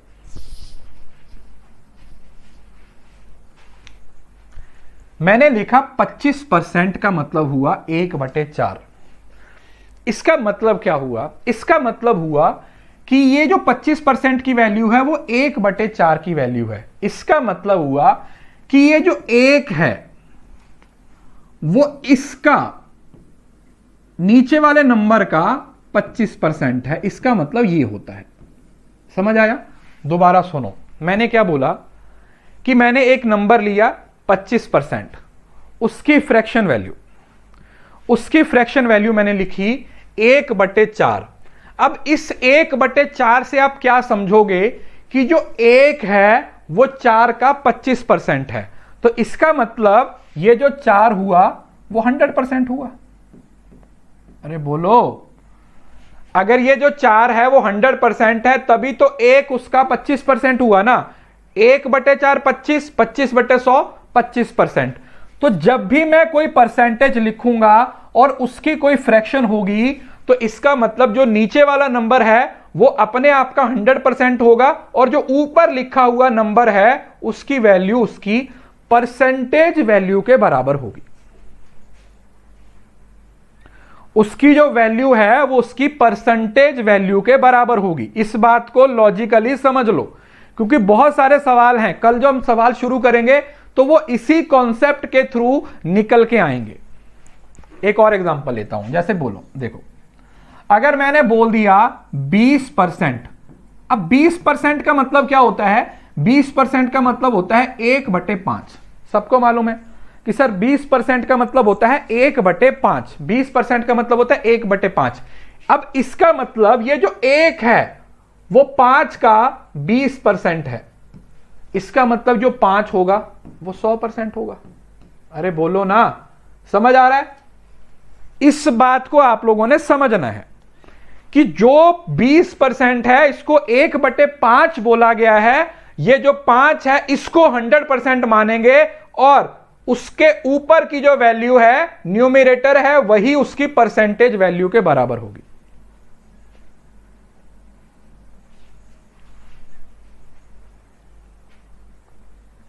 एक और सवाल देखो, जैसे अगर लिख दिया 3/4, या ऐसा करो 75 लिखो, 75% है। अगर 75% है तो ये 3/4 है। इसका मतलब ये जो 3 है वो 4 का 75% है, और जो 4 है वो अपने आप का 100% है। लॉजिक समझ में आया? परसेंटेज का बेसिक रूल है कि जो डिनोमिनेटर है वो 100% है और जो न्यूमरेटर होगा वो परसेंटेज के बराबर होगा। Denominator will be 100% and numerator will be equal to the percentage value. 3 किसके बराबर है? 75% के बराबर है। 3 है वो किसके बराबर है? 75% के बराबर है।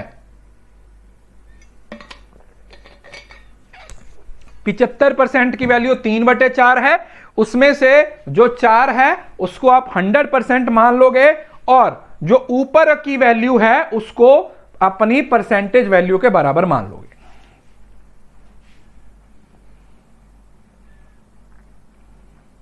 समझ आया? लॉजिक समझ में आया? सर एक तो अपने आप में 100 है, एक 100 कहां से हुआ? आप समझ नहीं रहे। जब मैं इस नंबर की बात कर रहा हूं ना तो यहां पर डिनोमिनेटर की बात हो रही है। एक थोड़ी 100% है, अरे एक अकेला 100% होता है। अब अगर मैं 1/2 लिख दूंगा तो यहां पर एक की वैल्यू 50% रह गई है, ये समझ लो।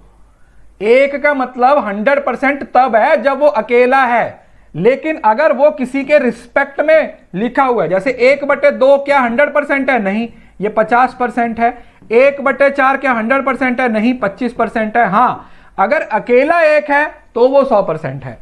अगर अकेला एक है तो वो 100% है, लेकिन अगर उसको किसी के रिस्पेक्ट में दिखाया जा रहा है उसको किसी के कंपैरिजन में दिखाया जा रहा है, तो उसकी वैल्यू डिनोमिनेटर पे डिपेंड करेगी, ना कि इंडिविजुअली उसकी वैल्यू रहेगी, ना कि इंडिविजुअली उसकी वैल्यू रहेगी। इस बात को आपने अच्छे से समझना है, इस बात को आपने अच्छे से अपने माइंड में बिठाना है। तो इस तरीके के सवाल मैं भी आज कोई सवाल नहीं करवाऊंगा, आज मैं जितने कॉन्सेप्ट्स हैं वो क्लियर कर दूंगा, ताकि आगे चल के आप लोगों को कोई दिक्कत ना आए, आगे चल के आपको कोई परेशानी ना आए। ठीक है, जब सवाल करेंगे तो सिर्फ सवाल करेंगे, और जब कॉन्सेप्ट सीखेंगे तो सिर्फ कॉन्सेप्ट पे फोकस करेंगे। राइट, चलो, तो आप लोगों ने याद रखना है कि जब भी मैं किसी परसेंटेज की फ्रैक्शन लिखता हूं तो उसके डिनोमिनेटर को 100% मान लेना है, और उसका जो न्यूमरेटर है वो किसके बराबर होगा, वो उसकी परसेंटेज वैल्यू के बराबर होगा, वो उसकी परसेंटेज वैल्यू के बराबर होगा। बोले यस सर, बहुत अच्छे, समझ आ गया, यस सर। चलो आगे देखते हैं कि इसमें कौन सा कॉन्सेप्ट रह गया है।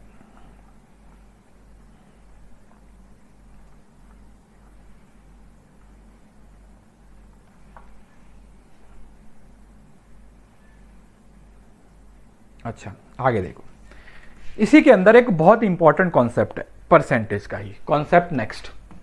इस कॉन्सेप्ट को हर बच्चे ने बहुत ध्यान से समझना, मतलब आज की क्लास जो बच्चा मिस करेगा ना उसको परसेंटेज बिल्कुल समझ नहीं आएगी। और अगर आपको परसेंटेज पे बहुत अच्छे से कमांड हासिल करनी है तो आज की क्लास को अभी एक बार आपने देख लिया, नोट्स बना लिए, शाम को 2x पे दोबारा देख लेना ताकि आपकी रिवीजन हो जाए। देखो, जो यूनिट्स पे आपको लगता है ना कि मेरी वीक हैं, उसको थोड़ा सा ज्यादा टाइम अभी से देना शुरू कर दीजिए ताकि आगे चल के कोई दिक्कत ना आए। ठीक है, मैथ है वो धीरे धीरे समझ आएगा, एक साथ समझ नहीं आएगा। कॉन्सेप्ट है concept of magnitude. Concept of magnitude का मतलब क्या है, ध्यान से समझना। कॉन्सेप्ट ऑफ मैग्नीट्यूड,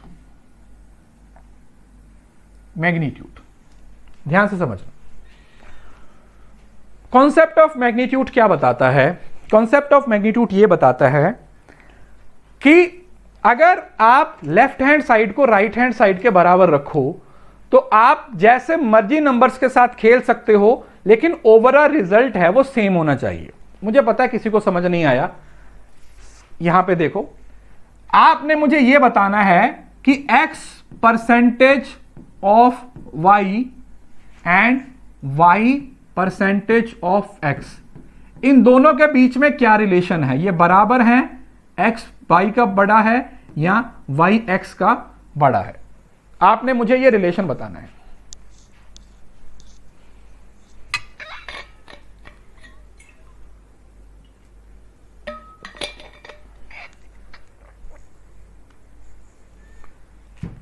मैंने लिखा i x percentage of y and y percentage of x, उन दोनों में क्या संबंध है, क्या ये दोनों आपस में बराबर होंगे, क्या एक नंबर बड़ा होगा या दूसरा नंबर छोटा होगा, ये आप लोगों ने मुझे बताना है। अगर मैं लिखता हूं x परसेंटेज ऑफ y और y परसेंटेज ऑफ x और उन दोनों के बीच का एक रिलेशन आपसे पूछता हूं, तो रिलेशन क्या होगा, रिलेशन इक्वल होगा। यस, इस रूल को आप लोगों ने याद रखना है कि x percentage of y is equal to y percentage of x। अब इसको प्रूव कैसे करेंगे, देखो, x परसेंटेज ऑफ y का मतलब क्या हुआ, x बटे y इंटू x बटे 100 इंटू y, और y परसेंटेज का मतलब y बटे 100 इंटू x। अगर आप यहां पर ध्यान से देखते हो तो एक चीज आपको देखने को मिलेगी कि x और y का आपस में गुणा हो रहा है, x और y का आपस में गुणा हो रहा है, और डिनोमिनेटर जब नीचे है तो उससे कोई फर्क नहीं पड़ता कि आप उसको x के नीचे लिखते हो या आप उसको y के नीचे लिखते हो। क्या फर्क पड़ता है, कोई फर्क पड़ेगा, क्योंकि ऊपर तो x और y ही गुणा हो रहे हैं, ऊपर तो x और y ही गुणा हो रहे हैं। तो आप 100 को x के नीचे लिख दो तो भी डिनोमिनेटर है, 100 को y के नीचे लिख दो तो भी डिनोमिनेटर है। तो आपको डिनोमिनेटर से कोई फर्क नहीं पड़ रहा, क्योंकि ऊपर की दोनों वैल्यूज को हम आपस में क्या कर रहे हैं बेटा, गुणा कर रहे हैं। ऊपर की दोनों वैल्यूज को आपस में मल्टीप्लाई किया जा रहा है, इस वजह से जहां पर जो रिलेशन है वो x percentage of y is always equal to y percentage of x होगा। जैसे अगर मैं लिख दूं कि 25% of 200 is equal to 200 of 200% of 25। अगर आप यहां पर देखते हो तो ये ऐसा आएगा 25 गुणा 200, यहां पर 100 25 के नीचे आएगा और यहां पर 200 के नीचे आ जाएगा 100 और यहां पर 25 आएगा। तो ओवरऑल देखा जाए तो मैग्नीट्यूड सेम है, यहां भी 25 को 200 से गुणा करना है और यहां भी 25 को 200 से गुणा करना है। दोनों जगह पर 25 को 200 से गुणा करना है 25 को, क्योंकि यहां पर 100 चाहे 25 के नीचे आ जाए या 200 के नीचे आ जाए, क्या ही फर्क पड़ता है, क्या ही फर्क पड़ता है। इसका मतलब अगर परसेंटेज को आप आगे पीछे भी कर दोगे तो भी सवाल का आंसर आपका सेम आएगा, सवाल का आंसर आपका कभी भी चेंज नहीं होगा। मे भी बहुत सारे बच्चों ने यह चीज आज पहली बार समझी होगी, पहली बार सीखी होगी, लेकिन इस चीज को समझना है, इस चीज को दिमाग में बिठा लीजिए, क्योंकि यहां से आप लोगों को आंसर देखने को मिलेगा।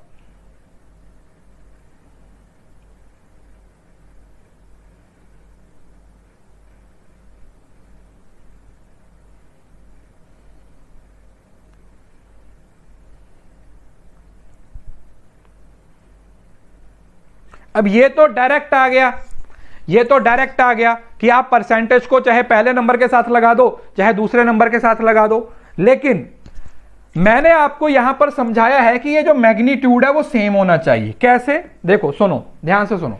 अभी तक आपने सिर्फ ये देखा कि परसेंटेज को पहले नंबर के साथ लगा दो या दूसरे नंबर के साथ लगा दो, कोई फर्क नहीं पड़ता।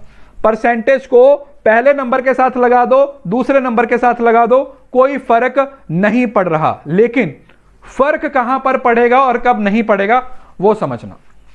देखो, सवाल था, सवाल है, सपोज करो, ऐसे करो, 120% ऑफ 240। ध्यान से समझना, यह बहुत इंपॉर्टेंट है, बहुत हेल्प करेगा आपको सवालों में। सवाल था 120% ऑफ 240, 120% ऑफ 240। Yes sir. तो अभी हमने यह सीखा कि 120% ऑफ 240 को मैं 240%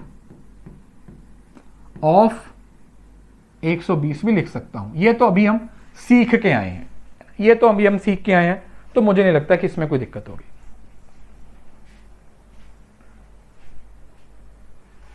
यस सर, 120% ऑफ 240 और 240% ऑफ 120। अब यहां तक तो समझ आ गया। लेकिन अभी मैंने आपको क्या बताया था कि अगर मैं लेफ्ट हैंड साइड को राइट हैंड साइड के बराबर रखूं तो मेरी इच्छा है, मैं जैसे चाहूं मैं परसेंटेज के साथ खेल सकता हूं। बोला सर कैसे? दोबारा सुनो। मैंने बोला कि 120% ऑफ 240 और 240% ऑफ 120 है। अगर मैं चाहूं तो मैग्नीट्यूड को चेंज किए बिना वैल्यूज को अपने हिसाब से चेंज कर सकता हूं। कैसे? सुनो, अगर मैं इसको आधा कर दूं, 120 को कर दूं 60, ध्यान से समझना, मतलब मैंने इसको ऐसे ले लिया, 60 गुणा 2 कर दिया, ठीक है, समझना। और फिर इस 60 को अलग करके 2 को 240 से गुणा कर दूं, 240 को 2 से गुणा किया 480। तो आपको लगता है कि आंसर सेम आएगा। मैंने क्या किया, मैंने इसको 120 को 2 से भाग कर दिया और इस 240 को 2 से गुणा कर दिया। यहां आप ऐसा समझ लीजिए कि मैंने क्या किया, मैंने 120 के फैक्टर बना दिए 60 गुणा 2 गुणा 240 और फिर इस 240 को 20 से 2 से गुणा कर दिया। तो आपको लगता है कि यहां पर मेरा आंसर सेम आएगा या डिफरेंट आएगा।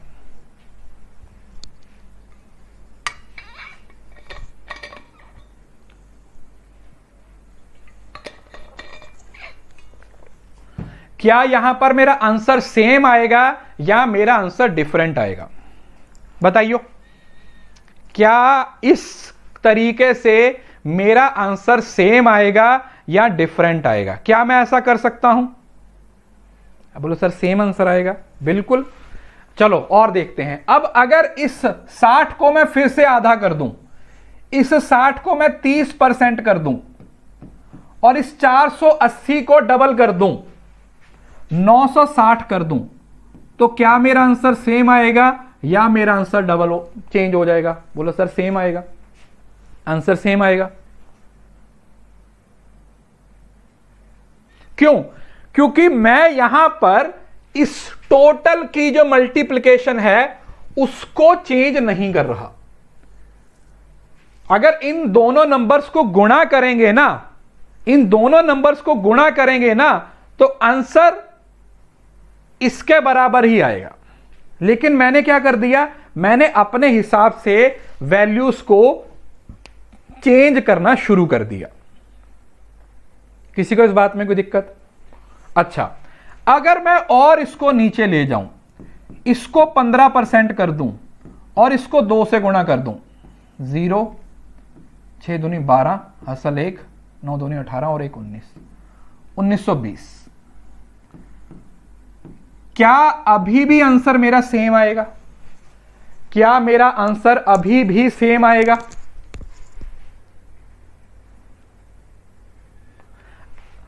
मेरे पास सवाल था 120% ऑफ 240, लेकिन मैंने उसको अपने हिसाब से चेंज किया, अपने हिसाब से उसको मॉडिफाई कर दिया।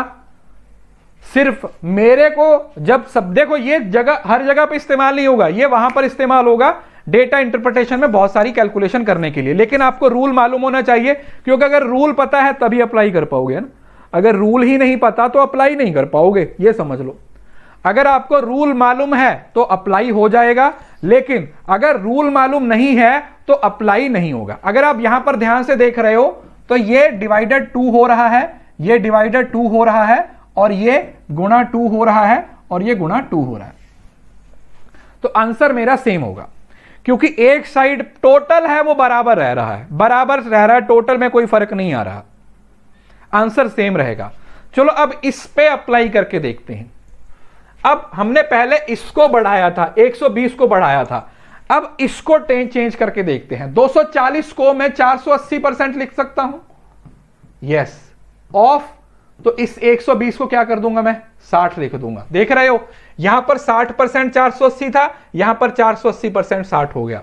उसी तरीके से अगर इसको भी डबल कर दूं तो ये 960% हो जाएगा ऑफ, ये कितना हो जाएगा, 30 हो जाएगा। और फिर ये अगर इसको भी डबल कर दूंगा 1920% ऑफ 15 आ जाएगा। तो आप जैसे चाहो वैसे कैलकुलेशन कर सकते हो अपने हिसाब से, लेकिन आंसर आप लोगों का सेम आएगा। अब ये पता कैसी जगह पर काम आता है, अब ये बताता हूं ये तरीका कहां पर काम आएगा। अभी पहले इसमें लिख लो, इसको अच्छे से दिमाग में बिठा लीजिए। अभी मैं आपको बताता हूं कि हमें इसको कहां पर इस्तेमाल करना है, इस सवाल को हमें कहां पर इस्तेमाल करना है, इस सवाल को हमें कहां पर इस्तेमाल करना है। ये हम वहां पर ज्यादातर इस्तेमाल करते हैं जहां पर यूनिट प्लेस पे 5 आ जाता है, कैलकुलेशन आसान करने के लिए। जैसे सवाल है 18% ऑफ 35। अब अगर आप इसको वैसे सॉल्व करने जाओगे तो ये बड़ा डिफिकल्ट लग रहा है, यार मैं 35 का 18% कैसे निकालूं। क्या करोगे, इस 35 को डबल कर दोगे, 70, 9, 9 7 63, तो 6.3 आंसर आ जाएगा। देख रहे हो कितना आसान हो गया। अगर मैं 35 का 18% निकालूंगा तो आंसर कितना आएगा, 6/3 आएगा। क्यों, मैंने क्या किया, मैंने इस 18 में से 2 का मल्टीपल ले लिया, इसको ऐसे कर दिया और इस 2 को 35 से गुणा कर दिया, तो 70 70 को 70 9 का 70% या 9% 70 का 9 7 63 6.3 आ गया। आप किसी को भी बढ़ा सकते हो, किसी को भी घटा सकते हो, वो नहीं है पॉइंट। ये है कि हमें इस रूल को अपने फायदे के लिए कैसे यूज करना है, हमें अपने फायदे के लिए कैसे यूज करना है। जैसे ऐसे ही है, अब 16 अगर सपोज करो 26% निकालना था, 26% निकालना था किसका, सपोज करो 45 का। अब आपको नहीं पता 26% 45 का कैसे निकलेगा, क्योंकि डिफिकल्ट हो जाएगा। तो आप क्या करो, इस 26 में से 2 लेके इसको दे दो, तो ये कितना हो जाएगा, ये 90 हो जाएगा, और ये कितना रह जाएगा, 13 रह जाएगा। 13 नाया कितना हो जाएगा, 13 का पहाड़ा आता है, बताइए 13 का पहाड़ा पढ़ो 9 तक, कितना हो जाएगा 117, मतलब 11.7। ऐसे चुटकियों में आंसर आने शुरू हो जाएंगे, ऐसे चुटकियों में, ऐसे चुटकियों में आंसर आने शुरू हो जाएंगे।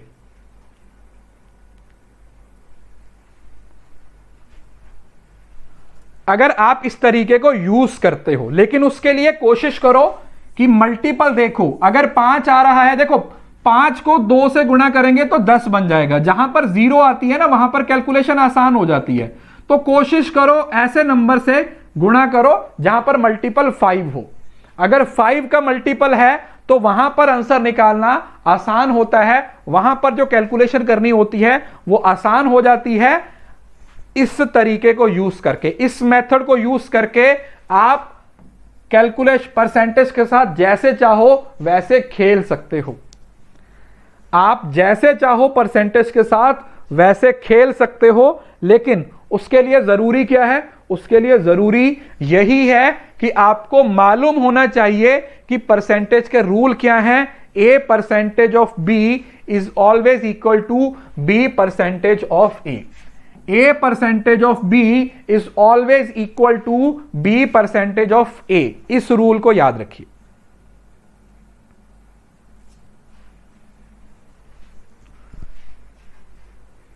बस ओवरऑल जो टोटल है वो कभी चेंज नहीं होना चाहिए। जो ओवरऑल टोटल है उसमें कभी चेंज नहीं आना चाहिए। अगर ओवरऑल टोटल में चेंज हो गया तो आंसर गलत हो जाएगा। अगर ओवरऑल में चेंज हो गया, जैसे ये इसको गुणा करने पे जितना आ रहा है, अगर इसको गुणा करने पे उतना नहीं आया तो इसका मतलब आपने कोई गलती की है, आपने कोई मिस्टेक है वो कर दी है। Is it clear to everyone? उम्मीद करता हूं ये कॉन्सेप्ट है वो आप लोगों को समझ आए होंगे। समझ आया? बताइए। परसेंटेज पढ़ के मजा आया? लग रहा है कि हां परसेंटेज को सीखा जा सकता है, फ्रैक्शन को सीखा जा सकता है। और अब ये जो आप सीख रहे हो ना, जब आप इसको डेटा इंटरप्रिटेशन में यूज करोगे, जब आप इसको परसेंटेज के सवालों में यूज करोगे, वहां पे आपको ज्यादा मजा आएगा। आप इसको तो आप यहां पर तो ठीक है, अभी देखने में आपको लगेगा कि सर अभी तो हम सिर्फ रूल सीख रहे हैं, लेकिन रूल के साथ साथ जब आप इन क्वेश्चंस को अप्लाई करोगे, ठीक है, ये देखो आज हमने कितनी सारी चीजें कवर की हैं। पहले हमने देखा कि परसेंटेज क्या होती है ना, परसेंटेज क्या होती है, परसेंटेज को फ्रैक्शन में कन्वर्ट करना, फ्रैक्शन को परसेंटेज में, परसेंटेज को फ्रैक्शन में। उसके बाद हमने फिर फ्रैक्शन वैल्यूज भी समझी, और फिर मैंने आपको होमवर्क भी दिया कि वैल्यूज को याद करके आना है, पेपर के पॉइंट ऑफ व्यू से जरूरी है। उसके बाद ये समझा कि फ्रैक्शन को परसेंटेज में कैसे कन्वर्ट करना है, परसेंटेज को फ्रैक्शन में कैसे कन्वर्ट करना है। उसके बाद हमने मिक्स्ड फ्रैक्शन के बारे में पढ़ा, इवन के फ्रैक्शन को कंपैरिजन करने के बारे में भी समझा कि अगर दो फ्रैक्शन आपको दी हूं और उन दोनों फ्रैक्शंस को आपस में कंपेयर करना हो तो उसके लिए हम कौन कौन से तरीके यूज कर सकते हैं, क्या किया जाएगा अगर डिनोमिनेटर सेम होगा, क्या तरीका होगा जहां पर न्यूमरेटर सेम होगा, वो चीज भी समझी। उसके साथ साथ हमने फिर यह भी समझा कि किस तरीके से जो डिनोमिनेटर होता है वो अपने आप का 100% होता है, और जो न्यूमरेटर होता है वो उसकी परसेंटेज वैल्यू होती है। वो क्या होती है? वो उसकी परसेंटेज वैल्यू होती है। और उसके बाद हमने ये एक मिक्स्ड फ्रैक्शन वाली वैल्यूज को निकालना भी सीखा कि अगर वैल्यूज मिक्स्ड फ्रैक्शन में आ जाए तो उसको कैसे निकाला जाता है। उसके बाद लास्ट में हमने एक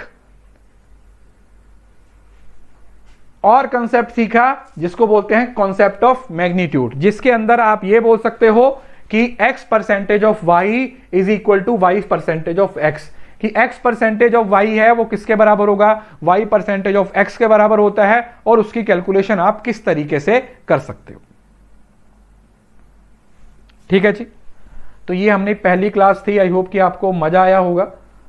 3 क्लासेस होंगी परसेंटेज की, कल और परसों। इस बार आपका सैटरडे वर्किंग होगा क्योंकि कल मैंने आपको छुट्टी कर दी थी। आई होप कि आपने नोट डाउन कर लिया होगा। अब कल की क्लास में मिलेंगे, ठीक है। हमने अच्छे सारे कंसेप्ट किए हैं, कल इनके क्वेश्चंस को सॉल्व करेंगे, ठीक है। कल हम इनके क्वेश्चंस को सॉल्व करेंगे, तो क्वेश्चंस को सॉल्व करने पे आप लोगों को और भी ज्यादा हेल्प हो जाएगी। ठीक है, चलिए अभी मैं कल आपको और भी समझाऊंगा। अभी तो बहुत कुछ पढ़ना है, अभी तो पहली क्लास है, धीरे धीरे सब चीजें समझ आएंगे। ठीक है, चलिए ठीक है बेटा, thank you so much, bye, take care.